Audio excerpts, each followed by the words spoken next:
Tudo bem?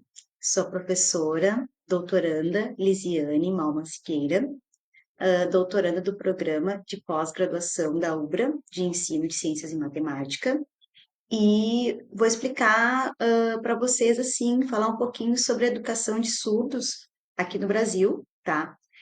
A parte da educação de surdos do histórico, um pouco, como a educação de surdos no Brasil. Eu sou professora de educação de surdos aqui no Rio Grande do Sul há 24 anos, em duas escolas bilíngues para surdos. Tudo bem? Sou professora, doutoranda Lisiane. Então, continuando aqui, então tem uma breve linha do tempo da história da educação de surdos no Brasil. A gente vai se ater à história da educação de surdos no Brasil, né? A educação de surdos anterior a isso ou em outros países a gente pode fazer num outro momento conversar também. Então, em 1857, né, no período de regência de Dom Pedro II, se acredita, né, que Dom Pedro II teria um familiar surdo. Por esse motivo, ele trouxe um educador da França, o Rouet, que foi convidado, né, por Dom Pedro II, e acabou fundando o Colégio, né, Imperial Instituto de Surdos Mudos, no Rio de Janeiro, em 26 de setembro de 1857. Por isso que hoje, a data de comemoração do Dia do Surdo é 26 de setembro, por causa da fundação do INS, que é esse instituto. E era só para meninos surdo-mudos, depois foi recebendo meninas, né? E esse instituto fluía muito bem, porque o Goethe ele é os ensinamentos do Lepé da França, que é um abade francês, que já usava uma língua de sinais, né? A língua brasileira de sinais nossa hoje tem muita influência da língua francesa por isso. Só que, seguindo ali na linha, em 1880 houve o Congresso de Milão, e no Congresso de Milão ficou instituído a proibição da língua de sinais. E o Brasil acatou essa decisão do Congresso de Milão, assim como a maioria dos países, para proibir qualquer manifestação de língua de sinais. Então, os surdos tinham que ser ensinados pelo método oralista. Então, foi um símbolo do período de educação dos surdos planejada e praticada por ouvintes, onde os ouvintes teriam, né, que ensinar o surdo a falar, independente do seu grau de audição ou não. E isso se perpetuou por 100 anos, mais ou menos, tá? Então, houve essa proibição da língua de sinais, o método oralista, o surdo deveria falar, e a comunidade surda, mas a comunidade surda, fora da escola, isso dentro da escola, né, gente? Todas as escolas, né, que teriam alunos surdos ou classe de surdos. A comunidade surda continuou sinalizando. Não com uma língua oficial ainda, mas ela continuou sinalizando. Então, continuando aqui, então tem uma breve linha do tempo da história. Continuando então vocês podem ver de 1880 a 1980, mais ou menos na década de 80, meados, né, dessa década de 80, começa a diminuir o oralismo. Então nós temos 100 anos, literalmente, de perpetuação do oralismo, né, restrito, sem só oralismo nas escolas. E na década de 80 começa essa diminuição, começa a fomentar muito os movimentos surdos sobre as línguas de sinais no Brasil e já anteriormente em outros países, né, em outros países também.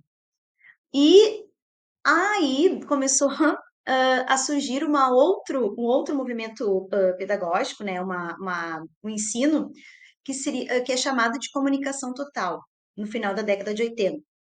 E no início da década de 90, ela se perpetuou, né, nas escolas de surdos aqui do Brasil e nas classes de surdos, a comunicação total. O que que era comunicação total? Era tudo que poderia facilitar o surdo. Tu poderia falar e sinalizar junto, usar sinais rudimentares, mímicas. Isto é a comunicação total.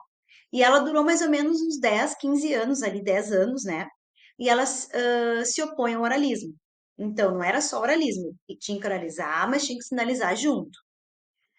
Só que ela foi muito rápida, essa ascensão e essa derrocada também da comunicação total e não trouxe benefícios para a comunidade surda, porque ela literalmente um português sinalizado, né? Que a estrutura da língua portuguesa e a estrutura da Libra são diferentes. Então a pessoa falava e sinalizava junto, não trouxe não trouxe benefícios para a educação de surdos. E com a Declaração de Salamanca, né, que foi na década de 90, 1990, que foi o boom para a educação, né, especial no mundo inteiro, trouxe muitas conquistas também para a educação de surdos no Brasil, e aí começou essa discussão da escola inclusiva, e trouxe esse espaço para a diferença dentro das escolas. Então, a Declaração de Salamanca foi muito importante como um símbolo de educar pela diversidade. Continuando, então vocês podem ver de 1880 a 1980.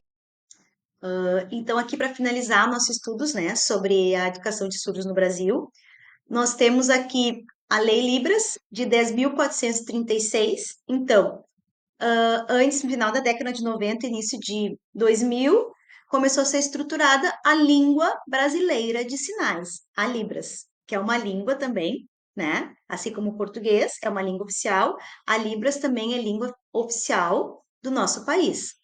E houve muitas reivindicações da comunidade surda. Então, em 24 de abril de 2002, a Libras foi oficializada como língua brasileira de sinais, língua oficial reconhecida em nosso país, né? O meio legal de comunicação dos surdos. Junto com essa lei, em 2005, o Decreto 5.626, veio a regulamentação da disciplina de Libras, né? Junto com a Lei 10.436, houve esse decreto. Então, para ver a disciplina de Libras nos cursos de graduação, licenciatura. Também a formação de professor, instrutor e intérprete de Libras, que não existia, né, a nível de graduação, em 2005, e passa a ter o português como segunda língua.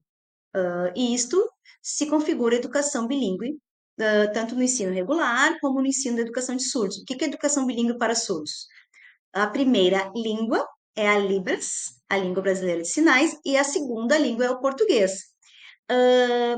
Especialmente em sua modalidade escrita.